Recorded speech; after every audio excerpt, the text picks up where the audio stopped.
Hello বন্ধুরা, তোমরা সবাই কেমন আছো? আমাকে একটু মেসেজ করে আমাকে একটু কমেন্ট করে জানাও। আজকে তোমাদের নতুন কারো জীবনী নিয়ে কথা বলতে আবার চলে আসলাম। সেই বিখ্যাত গৌতম বুদ্ধর জীবনী নিয়ে আজকে কথা বলবো। আর যারা নতুন তাদেরকে বলছি এই চ্যানেলটাকে সাবস্ক্রাইব করে পাশে থেকো। আর কারো যদি জীবনী নিয়ে তোমরা শুনতে চাও তাহলে আমাকে কমেন্ট করে জানাও। চলো শুরু করি। প্রাচীন ভারতে বর্তমান নেপালের অন্তর্গত হিমালয়ের পাদদেশ ছিল কোমল রাজ্য। রাজধানী কপিলাবস্তু। কোশালের অধিপত্য ছিলেন শাক্য বংশের রাজা শুদ্ধোধন। শুদ্ধোধনের সুখের সংসার একটিমাত্র অভাব ছিল, তার কোনো পুত্র সন্তান ছিল না। বিবাহের দীর্ঘদিন পর গর্ভবতী হলেন জ্যেষ্ঠা রানী মায়াদেবী। সেকালের প্রচলিত রীতি অনুযায়ী সন্তান জন্মাবার সময় পিতৃগৃহে যাত্রা করেন মায়াদেবী। পথে লুম্বিনী উদ্যান, সেখান থেকে পৌঁছাতেন সব বেদনা উঠল রানীর।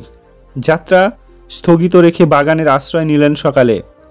সেখানে উদ্যান জন্ম হলো, যিনি সমস্ত মানব কল্যাণের জন্য নিজেকে উৎসর্গ করেছিলেন।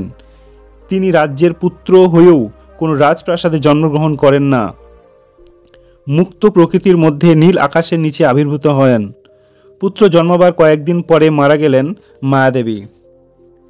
শিশুপুত্রের তার ভার নিজের হাতে তুলে নিলেন খালা প্রজাপতি। শিশুপুত্রের নাম রাখা হয় সিদ্ধার্থ। রাজা শুদ্ধোধন জ্যোতিষীদের আদেশ দিলেন শিশুর ভাগ্য গণনা করতে। তারা সিদ্ধার্থের ভাগ্য গণনা করে বলেন, এই শিশু একদিন পৃথিবীতে রাজ করবে। যেদিন তার জরাজীর্ণ বৃদ্ধ মানুষ, রোগগ্রস্ত মানুষ, মৃতদেহ ও সন্ন্যাসীর দর্শন পাবে, সেই দিন সংসারের সকল মায়া পরিত্যাগ করে গৃহত্যাগ করবে। চিন্তিত হয়ে পড়লেন শুদ্ধোধন। মন্ত্রীরা পরামর্শ দিলেন, এই শিশুকে সুখ ও ভৈবর আর বিলাসিতার স্রোতে ভাসিয়ে দিন। এ আর কোনোদিন গৃহত্যাগী সন্ন্যাসী হবে না। স্বতন্ত্র প্রদেশের স্থান হলো রাজপুত্র সিদ্ধার্থের। সেখানে কোনো জরা ব্যাধি মৃত্যুর প্রবেশ করার অধিকার নেই। ধীরে ধীরে সব হয়ে উঠলেন সিদ্ধার্থ। যৌবনে পা দিতেই রাজা শুদ্ধোধন তার বিবাহের আয়োজন করেন। সম্ভ্রান্ত বংশীয় সুন্দরী কিশোর শুদ্ধর যথস্বর সাথে বিবাহ হলো সিদ্ধার্থের। বিবাহের পর কিছুদিন আনন্দ উৎসবে মেতে রইলেন সিদ্ধার্থ। যথাসময়ে একটি পুত্র সন্তানের জন্ম হলো। তার নাম রাখা হলো রাহুল। সন্তানের জন্মের পর থেকে পরবর্তীতে শুরু হয় সিদ্ধার্থের। একদিন পথে বের হয়েছেন, এমন সময় তার চোখে পড়ল এক বৃদ্ধ। অস্থি চমড়াসার, মাথায় সব চুলগুলো পেকে সাদা হয়ে গিয়েছে, মুখে একটিও দাঁত নেই, গায়ে চামড়া ঝুলে পড়েছে, লাঠিতে ভর দিয়ে ধীরে ধীরে হাঁটছেন। বৃদ্ধকে দেখা মাত্রই রথ থামালেন সিদ্ধার্থ। তার সমস্ত মন বিচলিত হয়ে পড়ল। মানুষের একই ভয়ঙ্কর রূপ। ভারাক্রান্ত মনে প্রাসাদে ফিরে গেলেন সিদ্ধার্থ। কয়েকদিন পর হঠাৎ সিদ্ধার্থের চোখে পড়ল একটি গাছের তলায় শুয়ে আছে একজন মানুষ। অসুস্থ, রোগগ্রস্ত, যন্ত্রণায় আর্তনাদ করছে। বিমর্ষ হয়ে পড়লেন সিদ্ধার্থ। তাহলে তো যৌবনের সুখ নেই, যে কোনো মুহূর্তেই ব্যাধি এসে সব সুখ কেড়ে নেবে। কিছুদিন পর সিদ্ধার্থের চোখে পড়ল রাজপথ দিয়ে চলছে এক সব যাত্রা। জীবনে এই প্রথম মৃতদেহ দেখলেন। প্রিয়জনের কান্নায় চারিদিকে মুখর হয়ে উঠেছে। বিস্মিত হয়ে উঠেছে সিদ্ধার্থ। কিসের এই কান্না? সারথি চন্ন বলল, প্রত্যেক মানুষের জীবনে পরিণত এই মৃত্যুই জীবনের শেষ। তার প্রিয়জনকে চিরদিনের জন্য হারাবার বেদনা সকলে কাঁদছে। আনমনা হয়ে গেলেন সিদ্ধার্থ। এক জিজ্ঞাসায় জেগে উঠল তার মনের মধ্যে, মৃত্যুই যদি তার জীবনের অন্তিম পরিণতি হয় তবে তার জীবনের সতর্কতা কোথায়? রাজপ্রাসাদের সুখ, ঐশ্বর্য, বিলাসে সব তুচ্ছ হয়ে গেল সিদ্ধার্থের কাছে। প্রতি মুহূর্তে মনে হলো, এই জরাব্যাধি মৃত্যুর হাত থেকে কে তাকে মুক্তির সন্ধান দেবে?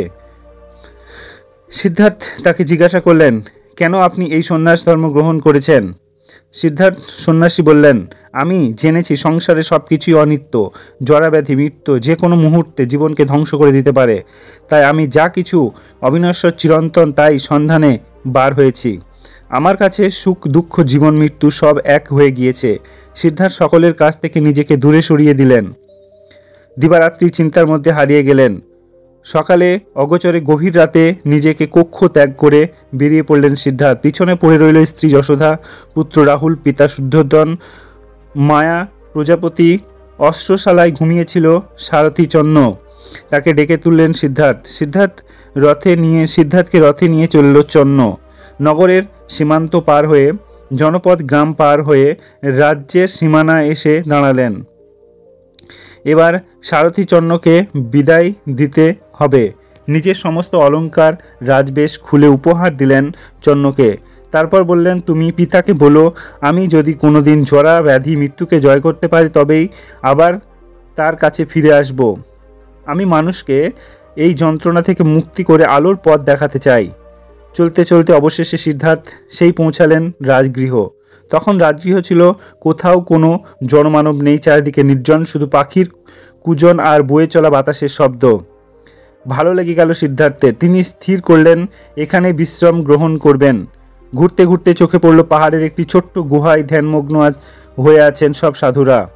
একটি গুহার কাছে সামনে এসে দাঁড়ালেন সিদ্ধার্থ। সেই গুহার ধ্যানমগ্ন ছিলেন আলারা নামে এক সাধু। সিদ্ধার্থ গুহার অদূরে বসলেন। দিন কেটে যায়। শুরু আলোর কাছে শিক্ষা পেয়ে অনেক কিছু জ্ঞান লাভ করছেন সিদ্ধার্থ, কিন্তু তার অন্তরে যে অতৃপ্তি রয়ে গেছে। নতুন গুরুর সামনে বার হলেন সিদ্ধার্থ। এবার উদ্দাক নামে এক সাধুর সান্নিধ্য। দীক্ষা নিলেন তার কাছে। সে এক জীবনচর্চা। সিদ্ধার্থ শাস্ত্রপাঠ, জপ, যজ্ঞ এতে বইতেই আরম্ভর কাছে অন্তরের স্পর্শ নেই। সিদ্ধান্ত উপলব্ধি করতে পারলেন যে জ্ঞান পরম সত্যের অন্বেষণ তিনি করছেন, কোনো সাধু তার সন্ধান জানে না। সিদ্ধার্থ স্থির করলেন আত্মনিগ্রহের পথে তিনি অগ্রসর হবেন না। কাছে এক গ্রাম ছিল, একটি মেয়ে, নাম সুজাতা, ধর্মপ্রাণ, ভক্তিমতী। প্রতি বছর সে মনের কামনা পূর্ণের আশায় বৃক্ষ দেবতার কাছে পূজা দিত। বুদ্ধ চলতে চলতে এসে পৌঁছালেন সেই 5 সাধুর কাছে। তারা সকলে কঠোর সাধনায় নিমগ্ন হয়েছে। বৃদ্ধকে দেখা মাত্রই তার বিস্ময়ে আবির্ভূত হয়ে পড়ল। বুদ্ধ তাদের সামনে গিয়ে বললেন, তোমরা এই আত্মনিগ্রহের পথ ত্যাগ করো। এই কিচ্ছ সাধনা যেমন প্রভা লোভে প্রতিবন্ধ, তেমনি ভোগ সুখ বিলাসের মধ্যেই সত্যকে জানা যায় না। ধীরে ধীরে 5 জন সাধুর মন থেকে সব সংশয় দূর হয়ে গেল। তারা উপলব্ধি করল তথাগত বুদ্ধই তাদের জীবন আলোর দিশারি হয়ে এসেছেন। বুদ্ধ তাদের একে একে ধর্মের উপদেশ দিতে লাগলেন। তাই উপদেশ শুনবার পর 5 জন সাধু বললেন, আপনি আমাদের দীক্ষা দিন, আজ থেকে আমরা আপনার শিষ্য হব। বুদ্ধ তাদের দীক্ষা দিয়ে শিষ্য হিসাবে বরণ করলেন।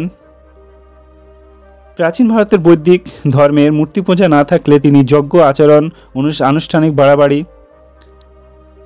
একদিন পুরোহিত ব্রাহ্মরা মানুষকে বলতো, একমাত্র তারাই পারে আমাদের মুক্তি দিতে। বৃদ্ধ বললেন, অন্য কেউ তোমাদের মুক্তি দিতে পারবে না। তোমাদের জীবন চর্চার মধ্যেই আছে তোমাদের জীবনের সুখ দুঃখ। মানুষ নিজেই যেমন তার দুঃখে সৃষ্টি করে, তেমনি চেষ্টার মধ্যে দিয়ে দুঃখ থেকে নিজেকে উত্তীর্ণ করতে পারে। তুমি সৎ জীবনযাপন করো, পবিত্র আচরণ করো, অন্তরকে শুদ্ধ করো, উদার করো, সেখানে যেন কোনো কুলসিত না স্পর্শ করতে পারে। দলে দলে মানুষ আসতে আরম্ভ করলো তার কাছে। তিনি তাদের কাছে বললেন অষ্টাঙ্গিক মার্গের কথা। প্রথম হচ্ছে সত্য বোধ, অর্থাৎ মন থেকে সকল ভ্রান্তি দূর করতে হবে, উপলব্ধি করতে হবে নিত্য অনিত্য বস্তু মধ্যে। দ্বিতীয় হচ্ছে সংকল্প, সংসার, পার্থিব বন্ধন থেকে মুক্তি হওয়ার আশঙ্কা, যা কিছু পরম জ্ঞান বা উপলব্ধি করার জন্য থাকবে গভীর আত্মসংযম, পথ ধরে এগিয়ে চলা। তৃতীয় সমাক বা সৎ বাক্য, কোনো মানুষই সাথে যে মিথ্যা সৎ জীবন যাপন পালন, সমস্ত কাজের মধ্যে দিয়েই তাকে সংযম ও শৃঙ্খলা, এছাড়া অন্য মানুষের প্রতি আচরণ করবে দয়া ভালোবাসা। পঞ্চম হলো সত্য জীবন বা সমাক্য জীবিকা, অর্থাৎ সৎভাবেই অর্থোপার্জন করতে হবে। জীবন ধারণের প্রয়োজন বা পথ অবলম্বন করতে হবে যাতে রক্ষা পাবে পবিত্রতা ও সততা। ষষ্ঠ সৎ চেষ্টা, মন থেকে সকল রকম অশুভ ও অসৎ চিন্তা দূর করতে হবে। যদি কেউ আগের 5টি পথ অনুসরণ করে তবেই তাকে কর্ম ও চিন্তা স্বাভাবিকভাবে সংযত হয়ে চলবে। বুদ্ধ তার কয়েকজন শিষ্যকে নিয়ে রওনা হলেন কপিলাবস্তুর পথে। মহারাজ শুদ্ধোধন মনে ক্ষীণ আশা জেগে ওঠে। হযরত পুত্র তার রাজ্যের ভার গ্রহণ করবে। বুদ্ধনগরে প্রবেশ করতে বৃদ্ধ পিতা ছুটে গেলেন তার কাছে, কিন্তু তিনি কাকে দেখলেন? পরনে পিতৃবস্ত্র, একদিকে কাঁধ অনাবৃত, মস্তক মুন্ডন, হাতে ভিক্ষাপাত্র। তিনি ভিক্ষাপাত্র হাতে নগরের মানুষের কাছে ভিক্ষা চাইছেন। যে কিনা সমগ্র রাজ্যের যুবরাজ, সে ভিক্ষাপাত্র নিয়ে দ্বারে ভিক্ষা করছে। লজ্জায় ক্ষোভে মাথা নত করলেন শুদ্ধোধন। বৃদ্ধ এগিয়ে এলেন পিতার কাছে, এসে তাকে প্রণাম করে বললেন, আপনি হয়তো পুত্র স্নেহ অনেক ব্যথিত হয়েছেন। মন থেকে এই মায়া আপনি দূর করুন। এই জগৎ অনিত্য। রাজা শুদ্ধোধন উপলব্ধি করলেন তার সম্মুখে যে দাঁড়িয়ে আছে সে তার পুত্র নয়। মহাজ্ঞানী মানবশ্রেষ্ঠ তথাগত বৃদ্ধ পুত্রকে নিয়ে রাজপ্রাসাদে গেলেন। রাজপ্রাসাদে অন্তঃপুরে বসেছিলেন যশোধরা। তিনি বললেন, যতক্ষণ না বুদ্ধ তার কাছে আসে তিনি কোথাও যাবেন না। বুদ্ধের হৃদয় যশোধরার সঙ্গে সাক্ষাতের জন্য ব্যাকুল হয়ে উঠেছিল। তিনি 2 জন শিষ্যকে নিয়ে অন্তঃপুরে প্রবেশ করলেন। বুদ্ধকে দেখা মাত্রই উঠে এলেন যশোধরা। তার পরনে কোনো রাজবেশ নেই। তার অন্তঃপুরের গৃহে কোনো অসন্ন্যাসী। বৃদ্ধের পায়ের উপর লুটিয়ে পড়লেন যশোধরা। বুদ্ধ তাকে শান্ত করে বললেন, হে আমার পুত্রের জননী, আমি জানি তুমিও পুত্র জন্মধার সৎ পবিত্রতা জীবনযাপন করছো। পরের দিন বুদ্ধ নগরে বেরিয়ে ভিক্ষাপত্র হাতে। এমন সময় প্রাসাদে আলিন্দ, যাও ওর কাছ থেকে গিয়ে তোমার উত্তরাধিকারী চেয়ে নাও। পুত্র রাহুল গিয়ে দাঁড়ালো বুদ্ধের সামনে। তাকে প্রণাম করে বলল, আমি তোমার পুত্র, তুমি আমাকে আমার উত্তরাধিকারী দাও।